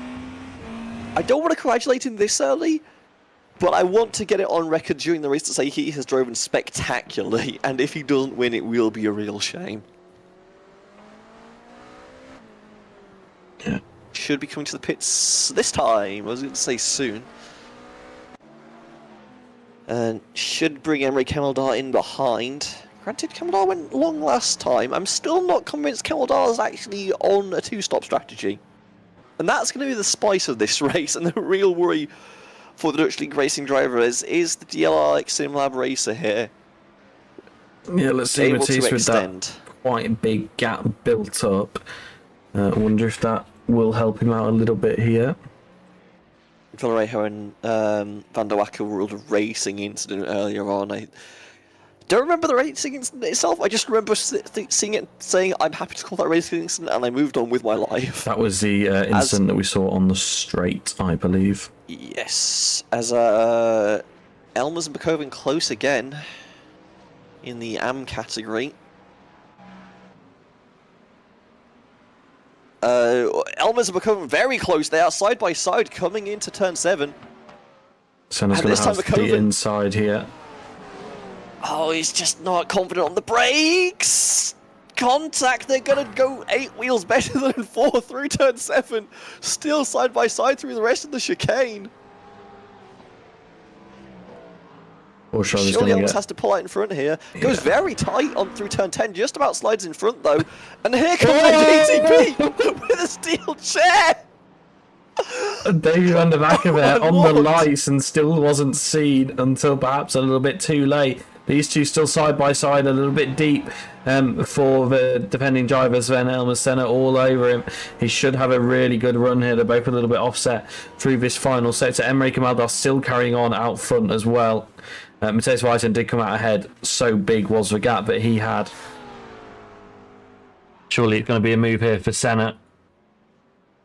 Still tucked up in the toe for as long as he can, nearly pushing his rival. Can't make it work into turn 1, but he can. It's a little bit deep. Elmer's spots a gap for Senna. Taps the back of him again. They're pushing each other. You remember what I said about driving hot? Yeah. The gloves have come off, right? This is the final 4 minutes of the race. You're not going to get many opportunities. You have to make something happen here, even if it's by your own doing. He's 40 Need to seconds be ahead of careful. the next car as well. They can kind of do whatever they want here.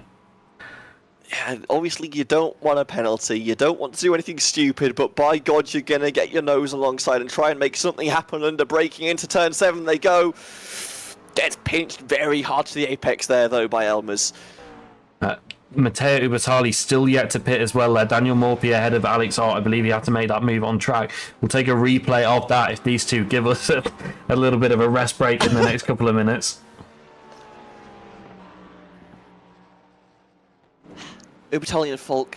Currently the two This could leaders give in him an GT3 opportunity. category. There's contact with the hypercar and Senna gets tagged as well. No! Oh, this is art. Yeah, race control. I tried to give him as much space as I could. I even got... Oh, Senna beats Elmer's to get going, but Senna very, very loose there. I wonder if there's a bit of damage to that McLaren. Yeah, don't worry, we've seen it. Oh, the Very McLaren throws a defensive, very block to early. Elmer's, who gets back in the toe, pulls out. Until if what are they're we doing? alongside, I think they are going into the braking have to zone. be. Senna has the inside. Elmer's has the grippier side by side into turn 1. On the curb goes Bockhoven. And again, a small shove to the back of the Porsche. Let's take one quick look at how Daniel Morphy got past Alex Otten, and we'll come back to this really quickly. Oh, it was on pit lane exit. Who really cares? Let's go back to what's happening live. Bockhoven on the run now into the chicane section. He's going to have a really, really good run here. He's got a lot of speed there. Elmer's a little bit slower off those curbs there. Down the inside goes Bockhoven, swings. confident on the brakes, runs all over the curve, and there's contact again between the two drivers as they're racking up the instant points. Elmer's now on 14. He can't afford another contact, or he'll be making a trip into the pit lane for a drive-through. Honestly, I think the problem is Bockhoven's taking too much of the curb that he's unsettling the car. He needs to get his shoulders out, get alongside, and actually just... I don't want to say barge his way through, but at some point you need to say, no, I need the space on the inside of the track. There, he just took the curb for no reason. He needs to calm down a bit. He doesn't need to take this much of the curb. He's unsettling loose. the car. Bit of rear locking there. While we've been watching this, Matteo Ubertali has now pitted out front, and that's brought him now in P2 ahead of Daniel Morphy and Alex Ott. But still going is Oriol Falk, who's yet to make their final stop. Coming towards the pit lane entry now. We'll keep you updated on what goes on there. That's a 15-second time penalty for Alvaro Gutierrez for contact with a GT3 car. Huge slap there for ruining this dramatic fight for P2 in the GT3 AM standings. So Falk, the last car to pit in GT... If Falk pits, I'm looking at those lap numbers. I'm thinking, is there a chance that Falk might be on a fuel save strategy? And I think make it towards Emre the is end? still trying to make it to the end as well. He was 12 seconds ahead of Eloy Caballero. He's now only 1.8, so I think he's trying to make it to the end here. So 25 seconds towards the end of the race. Whiten is coming towards turn 12 now. I don't know if we can get another lap of racing or not. That could actually flip it. I don't know if he gets to the end in 15 seconds from there. This could ruin someone's fuel strategy if Matthias Whiten gets to the checkered flag. 4, 3. That's a white 2. flag. That was a white flag on the sand. Yeah, But no, one more to go. where's the timing line? Yeah, no, he's well past past the it. timing line. One more to go. Yeah. This is a full race. Oh, but no, but then everyone. Oh, Emre's off. So. Oh no! Caminero comes straight through. Then that's going to be P2 because the checkered flag's out now, isn't it? No, this is still the white flag. This is still the white flag. I've Emre forgotten weaving how because they're out of fuel, I think. Yeah, Emre out of fuel because we went one lap further than they thought we would. Pulls over to the side. Maybe he was trying to get to the pit lane. Was that what was happening with all that going on a couple of seconds ago? Let's take a look. I think he was maybe trying to get to the pit lane here and couldn't. I think Ross is in fuel save mode as well. Verdonk just blew past him.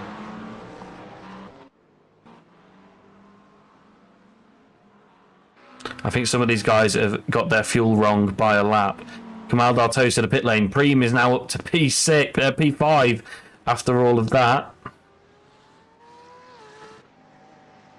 Oh, it's all drama here at the Antidote race. Oriel Falk is going to win this, though, because that's a checkered flag. No, Falk is only in turn 4. Falk's got to make it to the end on one stop to try and win this race from further back. This could be big for Falk in the championship, who is currently leading over Daniel Morphy. It's got to swing back to Daniel Morphy today, but it's not going to if Falk can make it to the checkered flag. I think he's good. He's matching his fuel number in terms of laps from his previous stint. I think he's fine. I think Falk's played a blinder on everybody. He's actually going to win this race from out of nowhere. Ross was off once again then, but has kept it going, kept it on the road, and he's going to come home to finish in P4. That means Albert Preem should take P5, provided nothing else goes wrong. Sven Elmers takes P2 in GT3 Am. Dave Van Eyck won it, but that was 26 seconds ago. Senna Bokhoven now crosses the line to finish P3. So those two are still both on the podium after everything that went on between the two of them. Oriel Falk then is losing time now a little bit to the car behind. It's a little bit, but it's still a 6-second gap. I think he's managed it perfectly. Oriel Falk, blinder on everybody, wins GT3 Pro on a fuel mile race from out of nowhere. Yeah, big congratulations to Oriel Falk, who before today was 1 point ahead of Daniel Morphy, so it's going to swing back in Daniel Morphy's favour, but not today. Falk wins the race in GT3 Pro to maintain the championship lead over Daniel Morphy and Matteo Ubertali.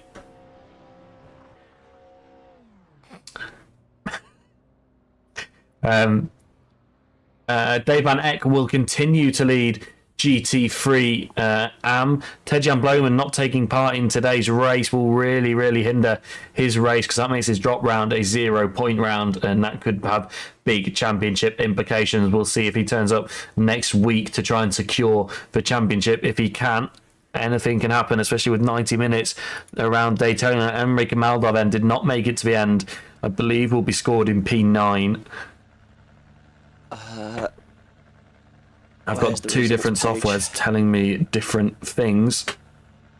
Emre Kemeldar, I have Emre Kemeldar as P6. That would... No, that's not right. That is P7. Is that organised by race? Yes, that is P7. I can't count, is the problem there. But I see Emre Kemeldar, I see him scored 1 lap down, I see him as the first car scored 1 lap down, that is P7. Yeah, okay, we're joined by Oriel. Oriel, congratulations. That was a bit of a blinder. I don't think anybody saw that coming. Yeah, not even me. No, it was good. So at what point did you realise the two-stop strategy was on? Because from our perspective, it looked like everyone was on the... sorry, the one-stop was on, because it looked like everyone was on the two-stop for the entire race. So on quali, I saw that I had no pace. Like Morphy, Ort, Ubertali were so far ahead, and they treated better the tires. And I was talking to Adam, and he has an Excel sheet that's like pure porn.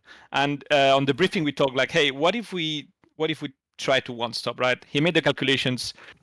2.07 was needed for one stop, right? And on the briefing, if you guys check the briefing, we just did that. We tried that on the briefing, and then we managed to get below 2.07, and then we said, okay, it's on, let's try this, and it worked.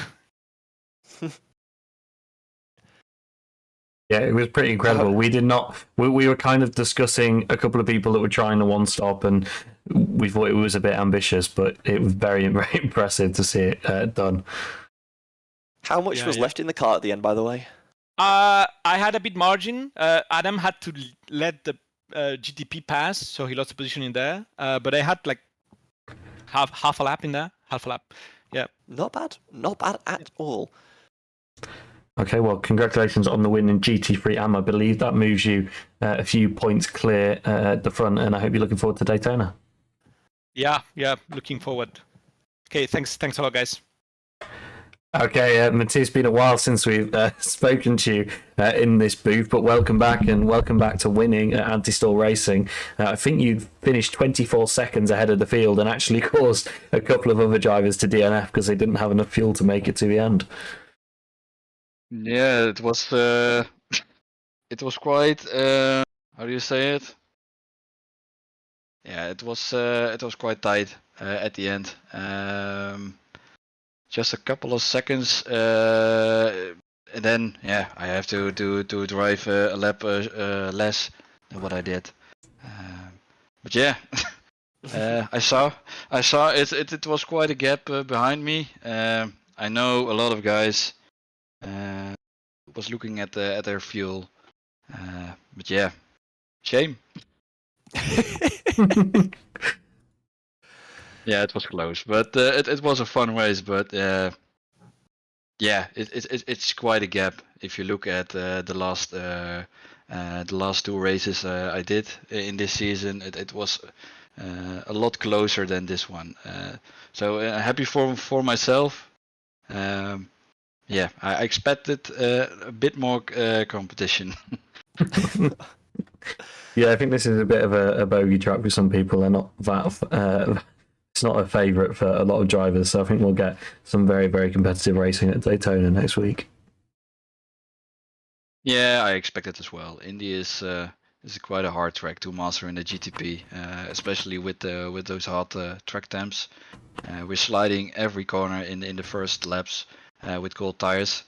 But yeah, Daytona. Everyone loves Daytona. Me as well. So yeah, looking forward to that one. Okay, well, congratulations, and we'll see you next week, and hopefully next season as well. Yeah, I'm sticking around for next season, so I'll see you next time, man.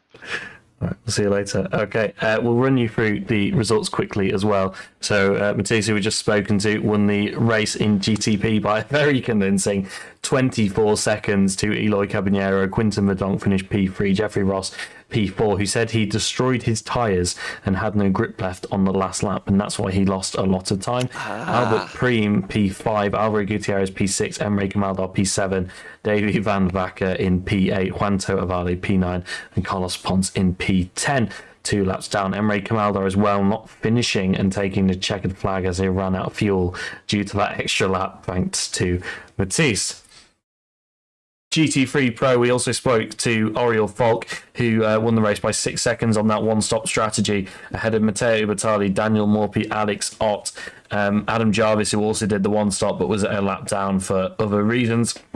Ines Finzareski's a lap down and Roman Dubert a lap down. Those other reasons are the fact that they were in a different position relative to Matisse when he took the checkered flag, so the top 3 all did a lap more than the others. And I'll leave GT3 AM to Kirby just so we can have a little bit more fun today. Well, Dave Van Eck, in the end, had a pretty comfortable win in the GT3 AM category for Euro Next Gen Racing. Sven Elmers comes out in what ended up being an absolute bloodbath between himself and Senna Coven for Veloci Racing. Jose Carlos Villarejo comes home in P4 for Go Esports. Matteo Lemire, 1 lap down for Drakheim Racing Team in P5. Okay, well, thanks to everyone that joined us. We're really looking forward to next week at Daytona. As we said, it's our first ever 90-minute race, so make sure that you join us for that because it should be an absolute banger around Daytona. It always is a good race, and I believe we're racing under the lights as well, which is always very nice to watch. Any closing words, Kirby, before we send them off with that trailer for next season once again? The most terrifying thing in all of racing is when you're in a heads-up battle for position. It doesn't matter what position, it doesn't matter what you're for. Suddenly you see in your rear view lights the blinkers of a hypercar coming your way. Yeah, that battle between Elmers and Bockhoven was extra spicy when I think it was David van der Vacker appeared on the back of them, and they clearly neither of them were looking in their mirrors. So that was very, very entertaining. All right, thanks for joining me, Kirby, and we'll see you all next week.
That's a 20-second time penalty. This is an opportunity for Ignis to take the lead.